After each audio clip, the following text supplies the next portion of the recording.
বিশ্ব অর্থনৈতিক ফোরামের বার্ষিক সভায় যোগদান শেষে দেশে ফিরেছেন অন্তর্বর্তী সরকারের প্রধান উপদেষ্টা অধ্যাপক ডক্টর মোহাম্মদ ইউনূস। শনিবার তাকে বহনকারী বিমানটি সুইজারল্যান্ড থেকে দুবাই হয়ে বিকাল ৫টা ৭ মিনিটের দিকে হজরত শাহজালাল আন্তর্জাতিক বিমানবন্দরে অবতরণ করে।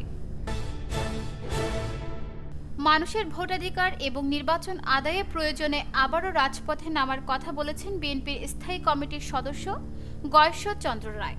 শনিবার রাজধানীর ইঞ্জিনিয়ার্স ইনস্টিটিউশন মিলনায়তনে আয়োজিত জাতীয় শিক্ষক দিবস ও শিক্ষক সমাবেশে তিনি এমন কথা বলেন। গয়েশ্বর চন্দ্র বলেন, সংস্কারের নামে কুসংস্কার হলে তা ছুঁড়ে ফেলতে হবে। নির্বাচন আদায়ের প্রয়োজনে আবারও রাস্তায় নামা হবে। ছাত্র জনতার অভ্যুত্থানে শহীদ ব্যক্তিদের পরিবারকে ফেব্রুয়ারির শুরুতে আর্থিক সহায়তা দেওয়ার কাজ শুরু হবে বলে জানিয়েছেন তথ্য ও সম্প্রচার উপদেষ্টা মোহাম্মদ নাহিদ ইসলাম। শনিবার রায়ের বাজারে জুলাই গণ অভ্যুত্থানে শহীদদের কবর জিয়ারত করতে গিয়ে এ কথা জানান তিনি। শহীদদের অবদানের কথা স্মরণ করে উপদেষ্টা নাহিদ বলেন, শহীদদের ঋণ কখনো শোধ করা যাবে না। অন্তর্বর্তী সরকার সব সময় শহীদ পরিবারের পাশে থাকবে।